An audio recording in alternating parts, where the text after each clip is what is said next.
આજે એ આપણો ટોપિક છે કે ભાઈ મેઝરિંગ ઇન્સ્ટ્રુમેન્ટ જે છે મેઝરિંગ ઇન્સ્ટ્રુમેન્ટ મારે એની રેન્જ વધારવી હોય તો શું થાય? જનરલ કેસમાં શું થાય કે ભાઈ મારી પાસે લિમિટેડ છે કે ભાઈ 1 એમ્પિયર કાં તો 2 એમ્પિયર કરંટ માપી શકે એવું સાધન છે, પણ મારે 2.5 એમ્પિયર માપવો છે તો મારે 2 એમ્પિયરનું મીટર મને કામ જ ના લાગે. એવી જ જગ્યા પર મારી પાસે 100 વોલ્ટ છે, માપી શકે એવું વોલ્ટ મીટર છે, પણ મારે 120 વોલ્ટ માપવા છે. બોલ, ખાલી થોડુંક જ વધારે, પણ કંઈ મારું એ મીટર ચાલશે નહીં. તો આ વસ્તુનો પ્રોબ્લેમ લોકોને આવવા લાગ્યો. કેમ? કેમ કે આપણે અત્યાર લગીને જે ભણ્યા છે એમાં આપણે 2 ઇન્સ્ટ્રુમેન્ટ જોયા. એક તો છે મૂવિંગ આયર્ન ટાઈપ અને બીજું છે પરમાનન્ટ મેગ્નેટ મૂવિંગ પર PMMC. એટલે બીજા જોઈએ આપણે ડાયનામોમીટર ટાઈપની અંદર બધું જોયું, એની વાત નહીં કરતા, પણ મેઇન વસ્તુ આ 2 છે. તો મૂવિંગ આયર્ન ટાઈપ અને PMMC ટાઈપ ઇન્સ્ટ્રુમેન્ટ તમે જોયા. આની મદદથી તમે શું માપતા હતા? તો કે ભાઈ વોલ્ટેજ, કરંટ, પાવર ફેક્ટર, બીજું તમે જે માપવું હોય સર બધી ક્વોન્ટિટી, ઇલેક્ટ્રિકલને લગતી બધી ક્વોન્ટિટી આપણે ફ્રીક્વન્સી મીટર, એનર્જી મીટરને આ બધું આપણે જોયેલું છે. આપણે બધું માપી શકતા હતા. પણ આ બધાની અંદરમાં એક જ પ્રોબ્લેમ આવતો હતો કે ડિઝાઇનના કારણે તમારી રેન્જ લિમિટેડ થઈ જાય. કયા કન્સ્ટ્રેન્ટના કારણે? કે ભાઈ ડિઝાઇન ઇશ્યુઝના કારણે તમારી જે રેન્જ હતી મેઝરમેન્ટની, રેન્જ ઓફ મેઝરમેન્ટ એ લિમિટેડ થઈ ગઈ હતી. એટલે માપનની ક્ષમતા જે છે ને એ કેવી છે? લિમિટેડ. કેમ? કે સર એની અંદરમાં જે ભાગ વપરાય છે ને એ ભાગની પોતાની એક કેપેસિટી છે. એનાથી વધારે આપીએ તો સ્પ્રિંગ અમુક વાર સાહેબ તૂટી જાય, કાં તો PMMCની સાઇઝ ધારો કે નાની છે તો મારે મોટી કરવી હોય તો મારે સાહેબ આટા મોટા કરવા પડે, જાડા કરવા પડે, તો કરંટનું રેટિંગ વધે. પણ તો એ ટાઈમે એનું વજન વધી જાય, તો સાઇઝ મોટી થઈ જાય સાહેબ, તો પાછું ટોર્ક ટુ વેઇટ રેશિયો પાછો બેલેન્સ ના થાય. અને એ તો ઊંચો જ જોઈતો હતો તમારે, કારણ કે સારું માપન કરવું છે.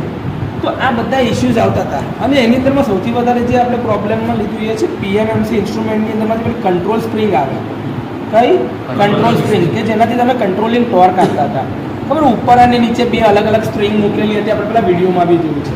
તો એની અંદરમાં ધારો કે હવે આની જે કરંટ કેરિંગ કેપેસિટી છે ને લિમિટેડ છે. કરંટ કેરિંગ કેપેસિટી શું છે? Limited capacity. એ છે ને 20 મિલી એમ્પિયરની આજુબાજુ સ્ટાન્ડર્ડ. હવે અત્યારે કદાચ મટીરિયલનું પ્રોપર્ટી બદલાય તો કરંટનું રેટિંગ બદલાઈ શકે છે, ના નહીં કહેતો. પણ ધારો કે આ લિમિટેડ હોય તો હવે મારે ધારો કે આ કરંટ વધારવો હોય તો મારે શું કરવું પડે? R = ρl/એરિયા. રેઝિસ્ટન્સ ઓછો કરવો પડે. રેઝિસ્ટન્સ ઓછો કરવો તો એરિયા વધારવો પડે. એરિયા વધારવો પડે તો જાડું થાય તો જગ્યા વધારો કે મટીરિયલ વધારે જાય તો પાછું એનું વેઇટ વધી જાય તો પાછું એનો ટોર્ક ટુ વેઇટ રેશિયો જે છે એ ઘટી જાય કે ના ઘટી જાય? તો ઘટી જાય સાહેબ, એ તો ચાલશે નહીં. કેરેક્ટરિસ્ટિકમાં જ આપણે કહેતા કે ભાઈ PMMC ટાઈપ ઇન્સ્ટ્રુમેન્ટનો ટોર્ક ટુ વેઇટ રેશિયો ઊંચો હોવો જોઈએ, તે તો નહીં થાય સાહેબ.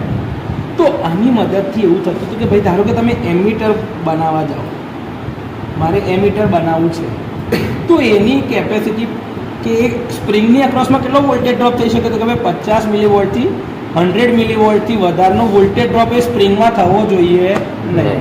અને એમાં ફૂલ સ્કેલ ડિફ્લેક્શન મળી જવું જોઈએ. ધારો કે 2 એમ્પિયર માપન ક્ષમતા હોય તો 2 એમ્પિયર માપવાની કેપેસિટી લગીને પહોંચે તો એ 100 મિલીવોલ્ટથી વધારે વોલ્ટેજ ડ્રોપ થવો જોઈએ એમીટરની કોઇલમાં. સમજો છો? હા. હવે એ જ જગ્યા પર ધારો કે તમે વોલ્ટ મીટર લગાડો તો વોલ્ટ મીટરની કોઇલમાંથી કરંટની કેપેસિટી કેટલી છે? 20 મિલી એમ્પિયર. તો મેક્સિમમ તમારો 20 મિલી એમ્પિયર ને મિનિમમ તમારો 1 મિલી એમ્પિયર કરંટ જતો હશે. અને એના પર એનું ફૂલ સ્કેલ ડિફ્લેક્શન મળી જવું જોઈએ, એનાથી ઉપર નહીં. તો સાહેબ મારે રેન્જ વધારવી હોય તો આ સ્પ્રિંગ, કંટ્રોલ સ્પ્રિંગના લીધે હું કશું કરી જ ના શકું ને. તો મારે ઇન્સ્ટ્રુમેન્ટ નાખી દેવાનું, સારું ઇન્સ્ટ્રુમેન્ટ એવી રીતે બગાડી દેવાય ખરું? મારે વાપરવું તો ખરું ને, વારે ઘડી ખર્ચા બી તો ના કરાય ને. તો લોકોને આનો આઈડિયા આવે કે સર મારે આનું ધારો કે રેન્જ વધારવી હોય તો હું શું કરું? તો કે જો તમારે કરંટની રેન્જ વધારવી હોય તમારે, તો તમે શું કરો? આપણે જે છે ટ્રાફિક વધતો જાય છે, રોજે વેહિકલ વધતા જાય છે, તો તમે શું કરો છો? રોડ પહોળા કરો છો એટલે એક લેનની બાજુમાં બીજી લેન બનાવો, બીજી લેનની બાજુમાં ત્રીજી લેન બનાવો છો, યસ ઓર નો? યસ. તો મારે સર પેરેલલ પાથ એડ કરવો પડે. પેરેલલ પાથ વધારવાને જ કહેવાય શન્ટ અરેન્જમેન્ટ. શું કહેવાય? Shunt arrangement. શન્ટ. તો એમીટરની કરંટ એટલે કોની રેન્જ વધે? એમીટરની રેન્જ વધે. તો એમીટરની રેન્જ વધારવા શું વપરાય? શન્ટ.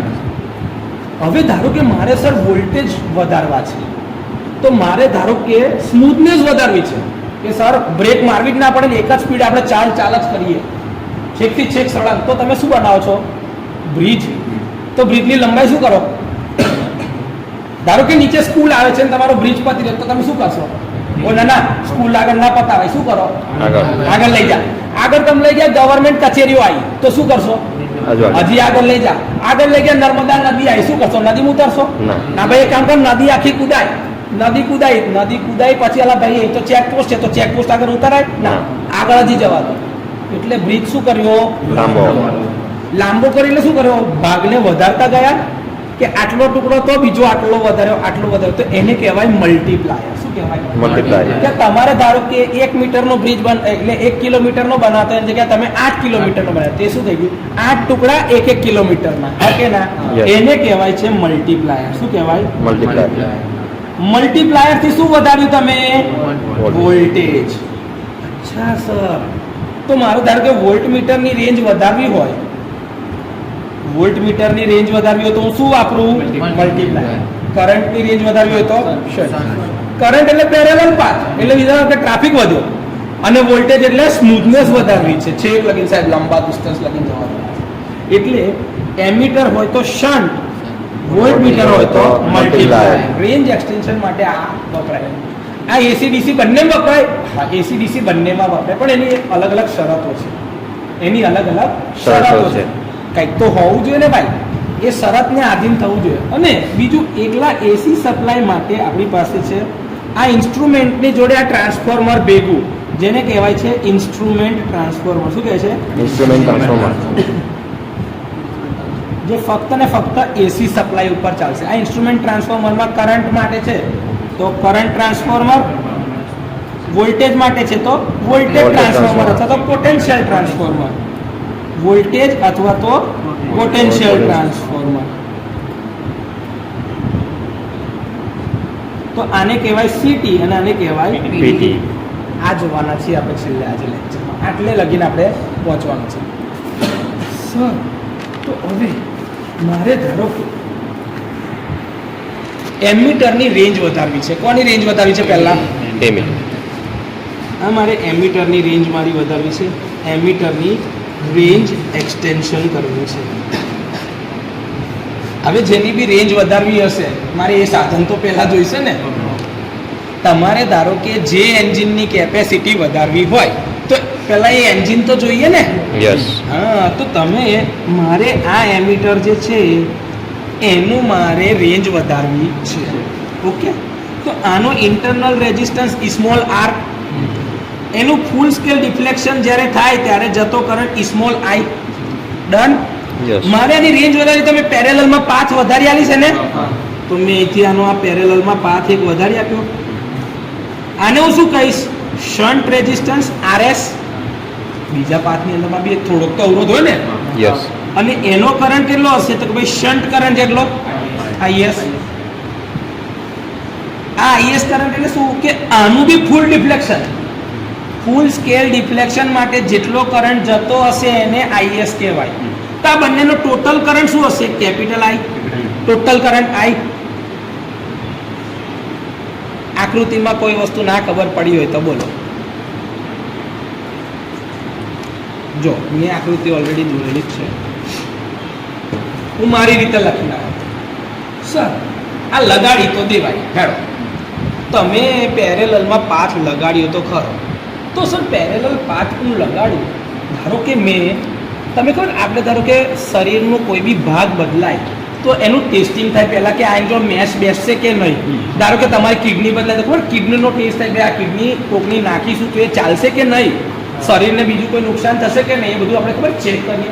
એવું આમાં છે કે આ મીટરની જોડે હું પેરેલલમાં બીજું એક પાથ આલું છું તો એ મીટરની અંદરમાં કોઈ તકલીફ થાય છે ખરી? એ તો ચેક કરું ને. તો મારે આની જરૂરિયાત એટલે કે આની રિક્વાયરમેન્ટ શું હોઈ શકે? આની રિક્વાયરમેન્ટ્સ કે ભાઈ કઈ કઈ વસ્તુ કઈ કઈ શરતોને આધીન આ વસ્તુ વપરાય. તો એક કે સર આ જે શન્ટ લગાડતા જઈએ એનો ટેમ્પરેચર કોએફિશિયન્ટ ઓફ રેઝિસ્ટન્સ કેવો હોવો જોઈએ? કોન્સ્ટન્ટ. એટલે સર મને હવે ખબર પડી કે આનું જે મટીરિયલ હશે એ કયું હશે? નિક્રોમ, મેંગેનીઝ, કોન્સ્ટન્ટન એવી ધાતુમાં કે જેના ટેમ્પરેચરની અસર બહુ થતી હશે નહીં. ક્લિયર? કે એમાંથી જશે તો કરંટ જ. કરંટ જાય તો સર એની અંદરમાં એનો તાપમાનનો સહગુણક જે હોય એ બદલાવો જોઈએ નહીં. આ સૌથી પહેલી કન્ડિશન. સર બીજું એક જબરજસ્ત વસ્તુ સર કે જ્યારે બી આવું થાય તો આ આરએસ જે છે ને એની સમય સાથે કિંમત બદલાવી જોઈએ નહીં. તો આરએસ કેવો રહેવો જોઈએ?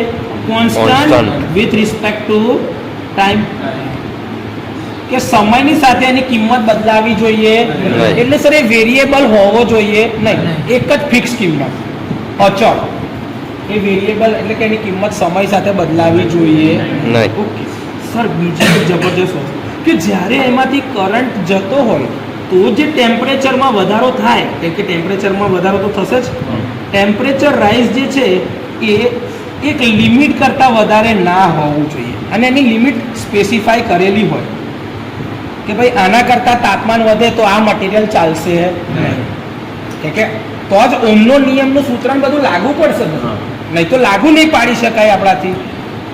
અચ્છા સર સૌથી વધારે એક કોન્સ્ટન્ટ વસ્તુ એ સર આ બે છેડા કાં તો પછી આ બે છેડા અહીંનો વોલ્ટેજ બરાબર અહીંનો વોલ્ટેજ કેવો હોવો જોઈએ? કોન્સ્ટન્ટ. એટલે કે સર આના જે થર્મો ઈએમએફ છે થર્મો ઈએમએફ કેવા હોવા જોઈએ? કોન્સ્ટન્ટ. અને બીજું કે એની અંદરમાં ઓછામાં ઓછો ચેન્જ આવવો જોઈએ. Should be very small. એની અંદરમાં તફાવત બહુ જ ઓછો આવવો જોઈએ અથવા તો જરાય ના આવવો જોઈએ. ઓકે આપણે બ્રિજ બેલેન્સ વખતે વસ્તુઓ જોતા હતા યાદ છે? ચાલો પહેલાં અહીંયા આગળથી મેથેમેટિકલ સૂત્ર જોઈ લઈએ. તો મારાથી એવું કે સ્મોલ આઈ એ કોનું છે? તો કે ભાઈ એમીટર કરંટ. એમીટર ફૂલ સ્કેલ ડિફ્લેક્શનનો કરંટ કે ફૂલ સ્કેલ ડિફ્લેક્શન થાય ત્યારે એની અંદરમાંથી રેટેડ કરંટ આઈ જશે સ્મોલ આઈ જેટલો. હા સર તો એવું આઈએસ શું છે? તો કે શન્ટનો ફૂલ સ્કેલ ડિફ્લેક્શનનો current. Yes or no? Yes. Okay. શન્ટનો રેઝિસ્ટન્સ શું છે? આરએસ. Shunt resistance. આર શું છે? એમીટરનો રેઝિસ્ટન્સ અથવા તો મીટર રેઝિસ્ટન્સ. અને આઈ શું છે? તો કે ભાઈ ટોટલ કરંટ. ટોટલ. તો સર મારા થયું કે આઈ ઇઝ ઇક્વલ્સ ટુ જો અહીંથી આવ્યો તો આની પાસે બે રસ્તા પડ્યા. સ્મોલ આઈ પ્લસ આઈએસ. તો સ્મોલ આઈ પ્લસ આઈએસ. તો સર મારાથી એવું કહેવાય કે શન્ટનો કરંટ આઈએસ બરાબર કેપિટલ આઈ માઇનસ સ્મોલ આઈ. આવું કહેવાશે કે નહીં કહેવાય? સર આ બ્રિજની અંદરમાં પેલું બેલેન્સ વાળું કહેવાય કે જ્યારે બેલેન્સ કન્ડિશન હશે તો ઉપરના વોલ્ટેજ બરાબર નીચેના વોલ્ટેજ. યાદ આવ્યું? સરખે સરખા. ઓકે. તો સર એટ બેલેન્સ કન્ડિશન અગર ધારો કે હું લેતો હોય કે ભાઈ વોલ્ટેજ ડ્રોપ જે છે એ મીટરના ઇઝ ઇક્વલ્સ ટુ શન્ટના બેવ એક સરખા હોવા જોઈએ. તો voltage drop across meter is equals to voltage drop across shunt. આ બંને બેલેન્સ કન્ડિશનમાં જોઈએ કે નહીં? Okay sir voltage drop across meter કેટલો છે? તો કે આઈ ઇન્ટુ આર. જો તો લખાય small I into small R બરાબર શન્ટનું કેટલું થાય? IS into RS. Done. IS into RS. હવે મારે સૂત્ર કરતા કોને બનાવવો છે? આરએસ ને, શન્ટનો રેઝિસ્ટન્સ ને. તો મેં આરએસ બરાબર શું કર્યું? આઈઆર અપોન આઈએસ કહેવાય કે નહીં? આઈએસ બરાબર શું છે? Capital I minus small I. લખી દો એની કિંમત એ છમ I R upon I minus small I. Sir આખા ઇક્વેશનને જે છે ને સ્મોલ આઈ વડે ભાગી નાખો. ઉપર નીચે બે બાજુ, તો શું બનશે સર? કે RS બરાબર R અપોન સ્મોલ આઈ વડે ગુણી નાખ્યું, ભાગી નાખ્યું, તો નીચે સ્મોલ આઈ, અહીંયા બી સ્મોલ આઈ થાય આખામાં. તો આ શું મળ્યું? સ્મોલ આઈ ખચાક ઉડી ગયા. તો નીચે શું રહેશે? કેપિટલ આઈના છેદમાં સ્મોલ આઈ માઇનસ આઈના છેદમાં આઈ, એટલે 1 થઈ ગયું. હકે ના? આ આઈ બાય સ્મોલ આઈ નો જે રેશિયો છે એને કહેવાય છે મલ્ટીપ્લાઇંગ ફેક્ટર શન્ટનો. એને શું કહેવાય છે? n. શન્ટનું મલ્ટીપ્લાઇંગ ફેક્ટર. તો હું અહીંયા n લખી દઉં. હવે કેપિટલ આઈ ના છેદમાં સ્મોલ આઈ બરાબર એસે હું કેપિટલ આઈ બાય સ્મોલ આઈ માં કેપિટલ n લખી દઉં. તો આ RS બરાબર small r upon n minus 1 થઈ ગયું. ઓકે સર, આ n ને સૂત્રનો કરતા બનાય તો શું થાય? ફેકોલોજી કરું અને અહીંથી આમ ને અહીંથી આમ, તો n માઇનસ 1 બરાબર સ્મોલ r ના છેદમાં RS. આ માઇનસ 1 છે આ બાજુ, તો શું થઈ જાય? તો multiplying factor n is equal શું થાય? r upon RS plus 1. આવું થાય કે ના થાય?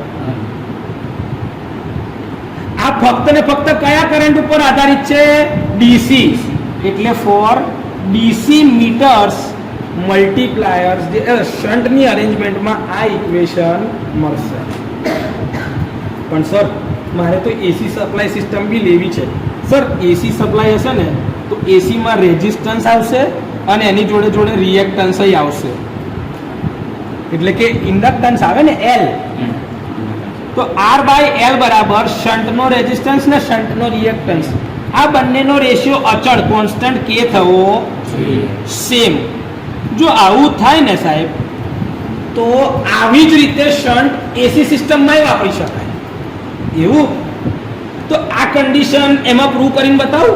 સ્મોલ IR બરાબર IS RS આમાં. ઓકે, ધારો કે મારી પાસે આ છે R બાય L બરાબર RS બાય LS બરાબર K. ઓકે ના? તો મારો વોલ્ટેજ ડ્રોપ શું થશે મીટરમાં? તો કે ભાઈ I, અને આના મીટરનો રેઝિસ્ટન્સ ને રિએક્ટન્સ બંને હશે તો અંડર રૂટમાં R square plus omega square L square કહેવાય એક્સેલ ની રીતે. હા કે ના? તો મેં એ લખ્યું ઓમેગા સ્ક્વેર L સ્ક્વેર. એવું આનામાં બી લખાય. IS બાર લખું છું અને અંડર રૂટમાં શન્ટનો રેઝિસ્ટન્સનો સ્ક્વેર પ્લસ ઓમેગા સ્ક્વેર શન્ટના ઇન્ડક્ટન્સનો સ્ક્વેર કહેવાય કે ના કહેવાય? ઓકે સર, આ LS અહીંયા આગળ જતું રહે, બરોબર છે? આ LS અહીં જતું રહે તો શું થઈ જાય? RS upon K. ઓકે ના? કાં તો R અહીંયા જે આ RS છે એના બરાબર KLS કહેવાય, KLS. ઓકે સર, તો એવું કંઈક કરો ને, તો એવું કંઈક કરીએ. ધારો કે R બાય L નો રેશિયો, R બાય L નો રેશિયો, પણ એકચ્યુઅલી ટાઈમ કોન્સ્ટન્ટ શું થાય? ટાઈમ કોન્સ્ટન્ટ બરાબર ઓમેગા L બાય R.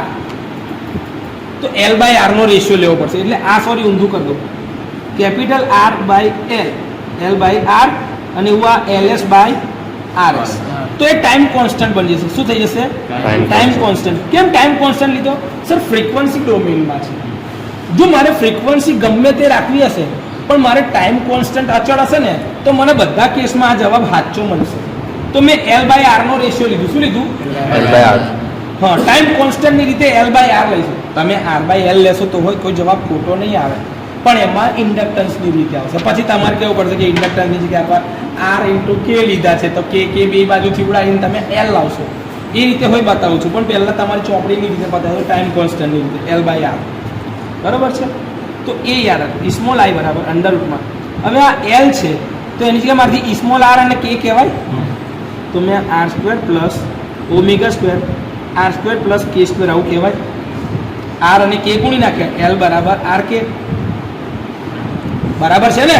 એ રીતે LS બરાબર K ઇન્ટુ RS થાય કે ના થાય? તો જો આ IS અંડર રૂટમાં RS નો square plus omega square K square RS નો સ્ક્વેર થાય કે ના થાય? અહીંયાથી R સ્ક્વેર કોમન છે, R સ્ક્વેર કોમન છે, બેને બહાર કાઢ લઉં, પણ સ્ક્વેર અને સ્ક્વેર રૂટ બહાર નીકળે એટલે સ્મોલ RS કહેવાશે. હા, અને અંડર રૂટમાં 1 plus omega square K square રહી ગયું ઇઝ ઇક્વલ્સ ટુ અહીંયા IS. એવું અહીંયા RS કોમન કાઢ લઉં તો તો અંડરરૂટમાં શું રહી ગયું 1 plus omega square K square common ખચાક ખચાક ઉડી ગયું તો શું રહી ગયું I ઇન્ટુ આર બરાબર IS ઇન્ટુ એસી માટે બી આ થયું સાચું સર મેં પેલું લીધું હોત ધારો કે તમે આવું લીધું હોત ને R બાય L બરાબર RS બાય LS બરાબર K આવું લીધું ને તમે તો હવે શું થાય I into R square plus omega square L square is equals to IS અંડરરૂટમાં RS નો square plus omega square LS નો સ્ક્વેર આ તમને એ બતાવું કે તમે કોઈ બી રીત લેશો ને ખોટું નહીં પડે I છે ને R બરાબર શું લખું છું ઓમેગા સ્ક્વેર કે એટલે કે સ્ક્વેર એલ સ્ક્વેર લખું તો આર સ્ક્વેરની જગ્યા પર L square K square plus omega square L square બરાબર IS અંડરરૂટમાં RSની જગ્યા પર શું લખું કે સ્ક્વેર LS નો square plus omega square LS નો સ્ક્વેર LS કોમન કાઢું નહીં L કોમન કાઢું I ઇન્ટુ L અંડરરૂટમાં K square plus omega square is equals to IS અહીંથી કોમન શું કાઢ્યું LS અને અંડરરૂટમાં K square plus omega square done છે કે સ્ક્વેર ઓમેગા ગયા તો આ શું થઈ ગયું IL બરાબર IS ઇન્ટુ LS બેને ઓમેગા વડે ગુણી કાઢો ઓમેગા વડે ગુણતા તો શું થશે I ઇન્ટુ ઓમેગા L બરાબર IS ઇન્ટુ ઓમેગા LS બરાબર છે LS અહીં જાય તો એની જગ્યાએ શું થઈ જાય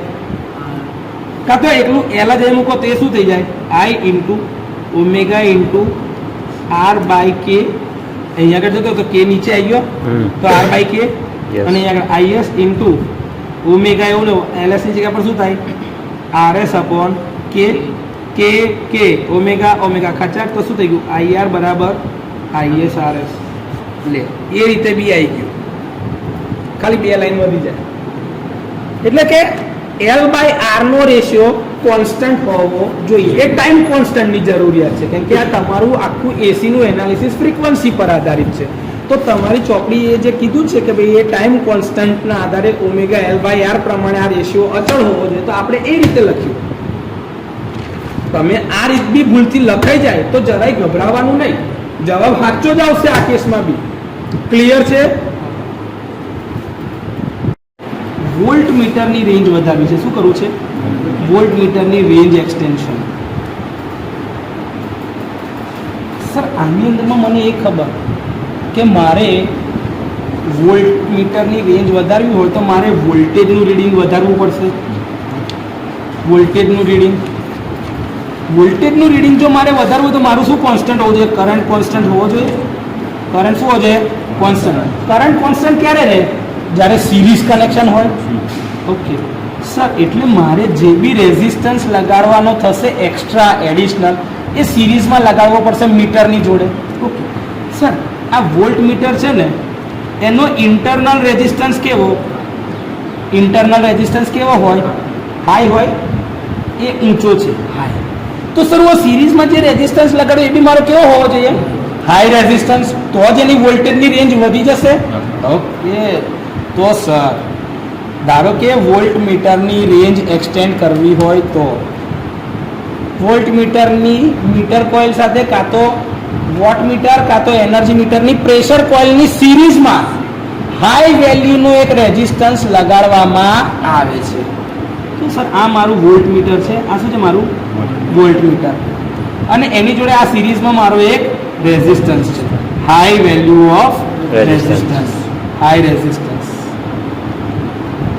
ઓકે સૌથી પહેલા ખાલી મારે આ મીટરથી જ અવરોધ માપતો તો એટલે આ મીટરના વોલ્ટેજ કેટલા છે તો કે ભાઈ સ્મોલ v જેટલા માપે આની અંદરમાં બીજા વોલ્ટેજ વધ્યા કેટલા વધ્યા ને તો કે ભાઈ સપ્લાયના વોલ્ટેજ મારે જે માપવાના હતા ને કેપિટલ V જેટલા છે તો આ વોલ્ટેજ કેટલા થાય આટલા જોઈતા હોય તો આખા V છે અડધું સ્મોલ v છે મારે આ જોવું હોય તો આ વડોદરાથી ભરૂચનું અંતર છે તો આ વડોદરાથી કરજણ આવ્યું તો આ કેટલું થાય કરજણથી એટલે કે સાહેબ વડોદરા માઇનસ કરજણ કરું તો આટલું અંતર મળે એટલે કે આ capital V minus small v કરાય આટલા વોલ્ટેજ આની અક્રોસમાં આવશે.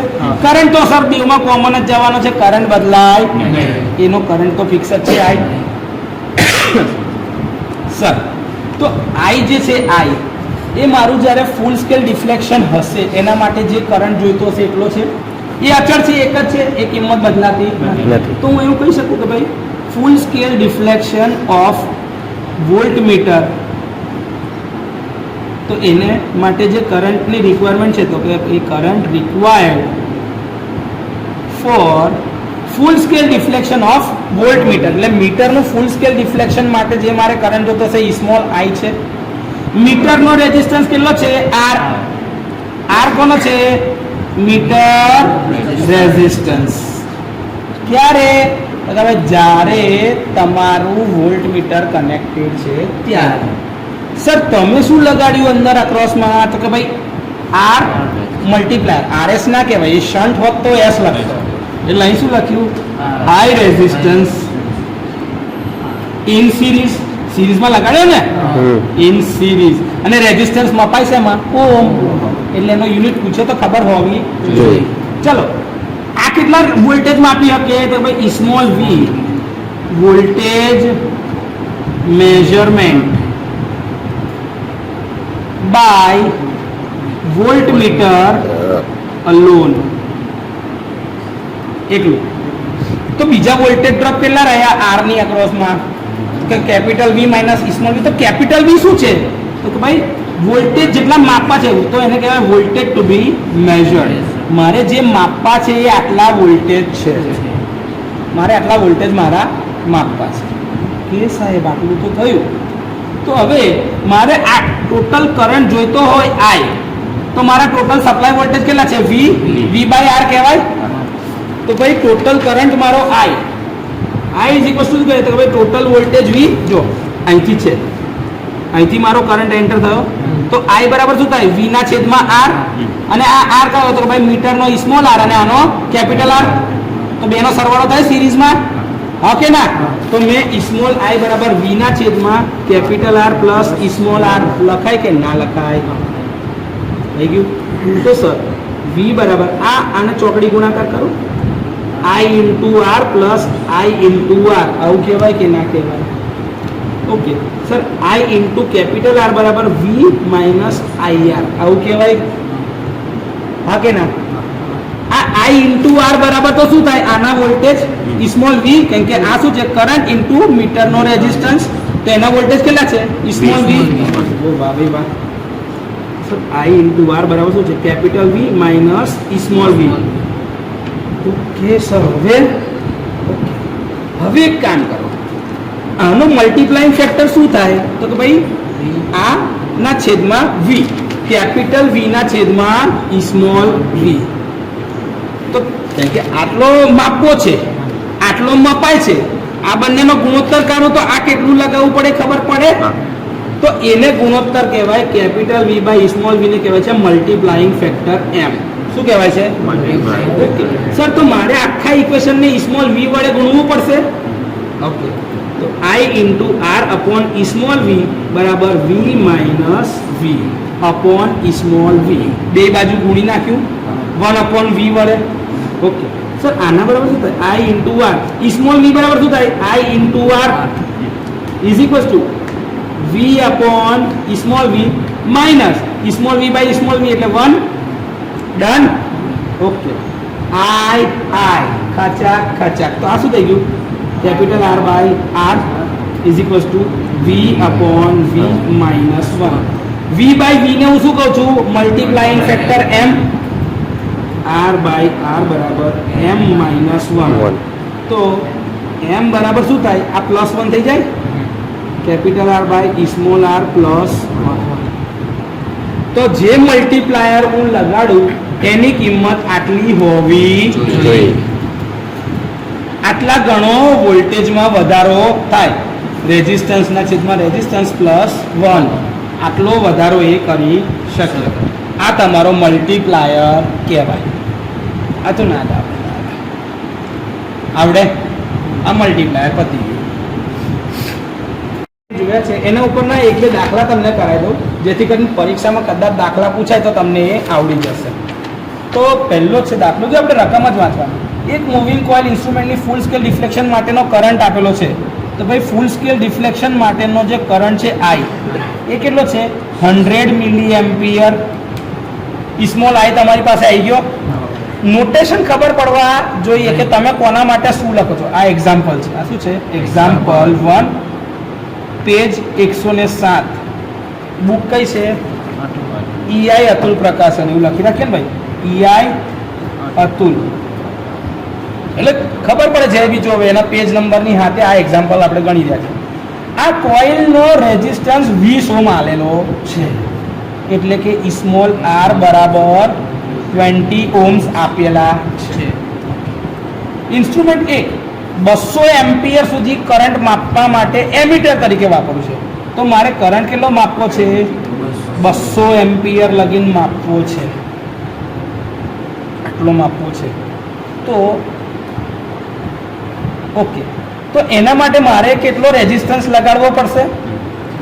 જો મારે કરંટની રેન્જ વધારવી છે 100 મિલી એમ્પિયર થી 200 એમ્પિયર, એટલે પહેલો કેસ. તો કેસ 1 એમાં શું કરવું છે? 100 મિલી એમ્પિયર ટુ 200 એમ્પિયર. એટલે મારે રેન્જ કોની વધારવાની છે? કરંટની રેન્જ વધારવી તો શું જોઈએ? Shunt, parallel path. મેં કીધું ટ્રાફિક વધ્યો તો હા ઓકે સર, કરંટ રેઝિસ્ટન્સ કેટલો જોઈએ? તો RS બરાબર, જો આ ઇક્વેશન છે, RS બરાબર R/n-1. અથવા સર આ તમે ડાયરેક્ટ આ ઇક્વેશન બી માપી શકો, સ્મોલ IR/IS ની જગ્યાએ I માઇનસ I. તો હું એ લખી દઉં, RS બરાબર I/R capital I minus small I. કેમ? મારી પાસે જો સ્મોલ I છે, હા, સ્મોલ r છે, કેપિટલ I છે, 200 લગીને જવું છે, અને સ્મોલ I તો કે છે. તો મારી પાસે બધું તો છે, પછી મારો RS જલ્દી મળી જાય ને. ઇક્વેશન સમજવાનું કે કયું લેવાથી આપણો દાખલો જલ્દી ગણાશે. જો હું પરીક્ષાની અંદરમાં છે ને સાચું તને કહું, મને આજની તારીખમાં આ ધારો કે પૂછે ને તો મને આજની તારીખમાં આ નહીં આવડતું, યાદ નહીં રહેતું. મને ધારો કે એવું કે એમીટરની રેન્જ વધારે તો હું આ શન્ટ મીટરની તરીકે આખું આ લખીને આટલું ડિરાઈવ કરી જ દઉં. રફ પેજ પર મેં આટલું હંમેશા લખી જ દઉં, કેમ મારી બુદ્ધિ નહીં ચાલતી, મને ગોખવાની આદત નથી, મને સમજણ પડે છે, એટલે મેં ડાયરેક્ટ આટલું ડેરિવેશન જ કરીને બાજુ પર મૂકી દઈશ. એ મારી બુદ્ધિ છે. મને એટલું ખબર પડે કે સ્મોલ IR બરાબર IS ઇન્ટુ RS થી ચાલુ કરવાનું છે બસ. તો અહીં લગીનું પહોંચી જ જવાનું છું યાર, નહીં આવી જવાય. એટલે ગોખવાની આદત મને આજે નથી. એટલે તમે મને ડાયરેક્ટ પૂછો ને કે ઇક્વેશન તો મારાથી બી નહીં બોલાય. અને હું આ જાહેરમાં તમને કહું છું, મારે કોઈ એવી વાત નહીં કે ભાઈ હું કંઈ સ્પેશિયલ માણસ પણ મને ગોખતા નહીં આવડતું. હા, તમે મને પૂછો ને, મેં તમને 2 મિનિટમાં ડિરાઈવ કરીને કહી દઉં કે આ છે. મને તમે એમ પૂછો કે સર બોલો તો મલ્ટીપ્લાયરનું ઇક્વેશન માફ કરી દે, મને એ નહીં આવડતું. પણ મને કેવી રીતે આવડે છે એ ડિરાઈવ કરતા આવડે છે, તો હું 1 મિનિટમાં એ કરી નાખીશ. ચલો, સ્મોલ I કેટલો છે? તો કે 100 મિલી એમ્પિયર, મિલી એટલે 10⁻³ ઇન્ટુ R કેટલો છે? 20 અપોન કેટલે લખીને જવું છે કે ભાઈ 200 માઇનસ 100 ઇન્ટુ 10⁻³ થઈ ગયું. ઓકે, તો હવે આ 100 ઇન્ટુ 10⁻³ કર્યું, તે જવાબ શું આવે છે? 0.1 ઇન્ટુ 20 અપોનમાં 200 માઇનસ 0.1. 0.1 ઇન્ટુ 20 કરો એટલે શું થઈ ગયા? 2/, અહીંયા 200 માઇનસ 0.1 199.9. બંનેનો રેશિયો કાઢો, 2 આન્સર. તો જવાબ શું આવ્યો? 0.0100 ઓહ્મ. તો મારો જે શન્ટ હશે એનો રેઝિસ્ટન્સ આટલો હોવો જોઈએ, RS. આટલો શન્ટ રેઝિસ્ટન્સ લગાડું તો મારો 200 એમ્પિયર લગીન કરંટ, જે પહેલા ખાલી 20 ઓહ્મથી 100 મિલી એમ્પિયર માપતું હતું, એ હવે 200 એમ્પિયર માપી શકશે. ઓહો, જબરજસ્ત સાહેબ, કેટલું મેગ્નિફિકેશન થયું. તો કહેવાય 200 ભાગ્યા 100 ઇન્ટુ 10⁻³ અને મેગ્નિફિકેશન કહું કે કેટલી રેન્જમાં વધારો થયો. 200 ભાગ્યા 100 ડિવાઇડેડ બાય 10⁻³ 2000 ગણો, 2000 ગણી રેન્જ વધી ગઈ. આવું ભાઈ સમજે? મને આટલું ખબર પડે એટલે હું તમને આ શીખવાડું કે આ પરીક્ષામાં નહીં પૂછાયું, તમારા દાખલાએ આ નહીં પૂછ્યું, કે કેટલો ઘણો કરંટ વધારે માપી શકે છે. મેં તમને એવું ગણી આપી. આને કહેવાય એનો મલ્ટીપ્લાઇંગ ફેક્ટર. શું કહેવાય? Multiplying factor. જે હતું ને એ આ છે. બસ 2000 ગણો કરંટ વધારે માપે. સર બીજો કેસ છે. બીજો કેસ શું છે? 1000 વોલ્ટ સુધી મારે વોલ્ટમીટર તરીકે વાપરવું છે. શું વાપરવું છે? 1000 વોલ્ટ સુધી વોલ્ટમીટર તરીકે. ચાલો તો એનું ઇક્વેશન શું બનશે? આ છે કેપિટલ V. ઓકે ના? તો કેપિટલ V બરાબર I ઇન્ટુ R અથવા તો માઇનસ I ઇન્ટુ R એટલે કે સ્મોલ v થઈ ગયું. I into R minus small v. Small v નહીં આગળ પણ I ઇન્ટુ R તો છે જ. તો આ જ રાખો ને સાહેબ. ચલો V કેટલા છે? 1000 વોલ્ટ માપવાના છે. I કેટલો છે? 100 મિલી એમ્પિયર ઇન્ટુ R તો કે શોધવાનો છે. માઇનસ I કેટલો છે? 100 મિલી એમ્પિયર ઇન્ટુ R કેટલો છે? 20. ઓકે તો સર 100 મિલી એમ્પિયર ઇન્ટુ રેઝિસ્ટન્સ બરાબર આને આ બાજુ લાવી દે તો પ્લસ થઈ જાય. તો 1000 plus 100 into 10 to the power -3 into 20 એટલે 2 થઈ ગયા. આ સીધો આ ગણતરી છે ને 20 વાળી એટલે એનો જવાબ શું છે? 2. તો ડાયરેક્ટ 2 લખી દઉં. આ શું થઈ ગયા? 1000 વત્તા 2 બરાબર 1000 ને 2 વોલ્ટ. તો R બરાબર શું થઈ ગયું? 1002 છેદમાં 100 ઇન્ટુ 10 ટુ ધી પાવર -3 એટલે કે 1002 અપોન 0.1 એટલે આ શું થઈ ગયું? 20 ઓહમ.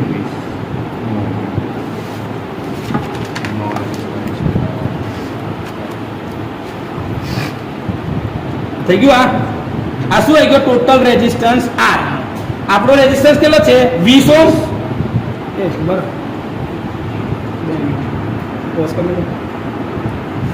હલો 1000 વોલ્ટ માપી શકે એટલા વોલ્ટમીટર તરીકે લઈ જવો છે. તો 1000 વોલ્ટ માપી શકે એટલા વોલ્ટ લગીને તમારે લઈ જવો છે. ઓકે તો 1000 વોલ્ટ માપવા છે ટોટલ આખાથી. આ તમારું મીટર છે અને આ ટોટલ જે છે આ તમારો અહીં. તો 1000 માઇનસ આના સ્મોલ v એટલે 2 વોલ્ટ માઇનસ કરી દઉં તો આ કેટલા થઈ ગયા? 99 ને 80 વોલ્ટ. 99 ને 80 વોલ્ટ અહીં લગીને માપી શકાશે. સોરી 998 ને 998 તો જ સરવાળો થાય ને, બાકી તો 10,000 થઈ જશે. 99 82 થઈ જાય એટલે 998 વોલ્ટ થાય પ્લસ 2 વોલ્ટ. તો આ થઈ ગયા 1000 વોલ્ટ. તો આ મારા 998 વોલ્ટ માપી શકે. તો આ મારા કેટલા છે? તો ભાઈ capital V minus small v. તો capital V minus small v બરાબર I ઇન્ટુ R. ઓકે ચલો V માઇનસ V બરાબર I ઇન્ટુ R. તો મારે R શોધો છે તો R બરાબર શું થાય? V minus V અપોનમાં I. બરાબર છે. આ શું છે? V upon I minus small v ની જગ્યા પર I ઇન્ટુ R લખાય અપોનમાં I ખચાય ઉડી ગયા.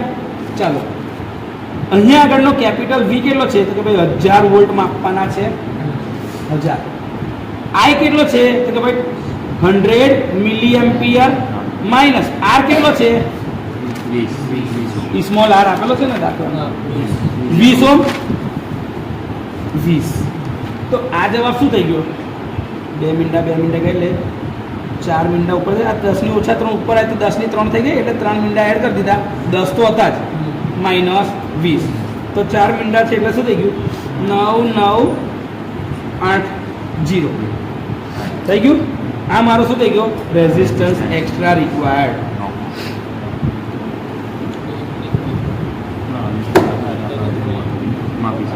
આટલો તમારે એક્સ્ટ્રા રેઝિસ્ટન્સ અહીં લગાડવાનો તો આટલા વોલ્ટેજ માપી શકશે. ક્લિયર? બીજો એક મસ્ત દાખલો જોઈ લે, નાનો જ છે. એક્ઝામ્પલ 3.2 અતુલની ચોપડી છે EI ની અને પેજ નંબર કયું છે? 108. ઓકે ચાલો આમાં શું કે છે? તમારી 25 ઓહ્મનો કોઇલનો રેઝિસ્ટન્સ સ્મોલ r બરાબર 25 ઓહ્મ્સ. ઓકે એક મૂવિંગ કોઇલ ઇન્સ્ટ્રુમેન્ટનો ફૂલ સ્કેલ ડિફ્લેક્શન કરંટ એટલે સ્મોલ I બરાબર કેટલા છે? 1 મિલી એમ્પિયરનો કરંટ છે. ડન. મીટરની રેન્જ તમારે 100 મિલી એમ્પિયર સુધી એક્સટેન્ડ કરવાની છે, 100 મિલી એમ્પિયર લગીને લઈ જવાની છે. તો આ મારો શું થઈ ગયું, કેપિટલ આઈ થઈ ગયો. તો કેટલા ઓમના શન્ટ રેઝિસ્ટન્સની હવે સીધી વાત છે, એમીટરની રેન્જ વધે તો શન્ટ જ જોશે. હા, તો એમીટરની રેન્જ વધારવા માટે તમારે શન્ટ જોઈશે. તો શન્ટ વાળું ઇક્વેશન કઈ છે, આર અપોન RS +1, પણ અહીંયા આગળ છે RS શન્ટનો રેઝિસ્ટન્સ આવી જશે. એના કરતાં આઈ વાળું ઇક્વેશન જુઓ ને સર, તો આઈ વાળું ઇક્વેશન જે છે બેઠું તમે અહીંથી જ જાઓ, બરાબર છે. તમે એનની રીતે બી જોતા હો n-1 upon R upon RS, તો n શોધવો પડશે અને એનની વેલ્યુ શું થાય, I અપોન I. તો સ્મોલ આઈના છેદમાં કેપિટલ આઈ તમે કરવું હોય, કાં તો કેપિટલ આઈના છેદમાં સ્મોલ આઈ, તમે બધું કરી શકો છો.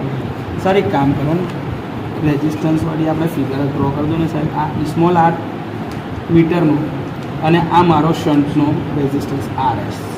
ડન. અહીંથી મારો ટોટલ કરંટ IS છે, આ કરંટ મારો સ્મોલ આઈ છે અને મારો ટોટલ કરંટ I છે.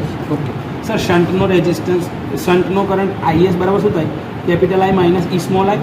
કેપિટલ આઈ કેટલો છે 100 મિલી એમ્પિયર માઇનસ આઈ કેટલો છે 1 મિલી એમ્પિયર. તો આ કેટલા થઈ ગયા 99 મિલી એમ્પિયર. કઈથી જાય, શન્ટની અંદરમાંથી જતો કરંટ છે IS. ઓકે ચાલો, R બરાબર કેટલા છે 25. સ્મોલ આઈ કેટલો છે, તો કે આ IR બરાબર IS ઇન્ટુ RS કહેવાય, વોલ્ટેજ બેલેન્સ. તો આઈ કેટલો છે સ્મોલ આઈ 1 ગુણ્યા 10⁻³ સ્મોલ આર 25, IS 99 ગુણ્યા 10⁻³ અને RS એવો ને એવો. તો RS બરાબર શું થાય 10⁻³ 10⁻³ ગયા તો 25/99. 25/99 0.25 આવે, 0.25.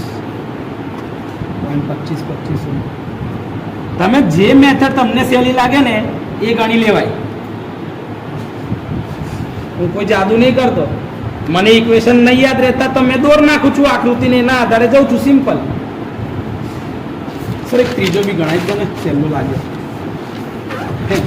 એક્ઝામ્પલ 3.3 EI અતુલની બુક પેજ 108. ઓકે સર, ચાલો.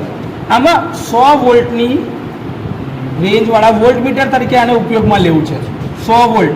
તો અમારા કેપિટલ V થયા, ટોટલ આટલા વધારવાના છે. સ્મોલ આર કેટલો છે 25 ઓમ. સ્મોલ આઈ બરાબર કેટલા છે 1 મિલી એમ્પિયર. ડન છે, આટલાની મારે જરૂર છે. તો મારો સ્મોલ આઈ બરાબર 1 મિલી એમ્પિયર થયો. આર છે મારી પાસે, મારા કેપિટલ V છે. મારે શું શોધવાનું છે, તો ભાઈ એની જોડે સિરીઝમાં આ મીટર છે અને આ મારો સિરીઝમાં એક રેઝિસ્ટન્સ છે. ટોટલમાં કેટલા વોલ્ટેજ માપવા છે 100 વોલ્ટ. તો આ મીટરનો રેઝિસ્ટન્સ કેટલો થાય, તો ભાઈ સ્મોલ V બરાબર 25 ગુણ્યા 1 ગુણ્યા 10⁻³ તો 25 ગુણ્યા 1 ગુણ્યા 10⁻³ એટલે 0.025 0.025 વોલ્ટ. 0.025 વોલ્ટ આટલા થાય આગળનો વોલ્ટેજ ડ્રોપ. તો આના વોલ્ટેજ ડ્રોપ કેટલા થયા, તો કે 100 માઇનસ આન્સર. આ કેટલા થઈ ગયા 99.975 વોલ્ટેજ મારે બીજા વધારે માપવાના છે. ઓકે, 99.975 વોલ્ટેજ મારે વધારે માપવા હોય તો અહીં શું થાય, ભાઈ capital V minus small V, એટલે આ થઈ ગયા 99.975 વોલ્ટ. અને આ capital V minus small V બરાબર શું થાય, તો મારે શું શોધવાનું છે, કેટલો રેઝિસ્ટર. અહીં શું થાય I into R minus V બરાબર 99.975 વોલ્ટ. આ સ્મોલ V બરાબર તમે શોધેલું જ છે, તો I ઇન્ટુ R બરાબર 99.975 વત્તા 0.025 એટલે I ઇન્ટુ R બરાબર કેટલા થઈ ગયા 100 વોલ્ટ. તો R બરાબર શું થાય 100 ડિવાઇડેડ બાય I ની વેલ્યુ કેટલી છે 1 to the power 10 to the power -3. તો એ થઈ ગયું 2 3. આટલી કિંમત તમને મળે 1 લાખ ઓમ. પણ સર 1 લાખ ઓમ જે છે આ તો આખાનો ટોટલમાં વોલ્ટેજ લગીને તમે ગયા 100 લગીને, તમારે તો આખાનો અવરોધ માપવાનો જ નથી. તમારે આટલો વોલ્ટેજ ડ્રોપ જે છે તો એનો રેઝિસ્ટન્સ બી તો કાઢવો પડશે ને. ઓકે સર, તો એનો રેઝિસ્ટન્સ કેટલો થશે કે ભાઈ I ઇન્ટુ R. બરાબર છે. તો I ઇન્ટુ આર મારે શોધવો પડે, એ તમે શોધેલો જ છે સ્મોલ વી બરાબર. સર મારો ટોટલ રેઝિસ્ટન્સ જે છે એનું ઇક્વેશન શું બને છે? વી માઇનસ વી બાય આઈ બને છે. તો સર એ જ ઇક્વેશન વાપરીએ તો આર બરાબર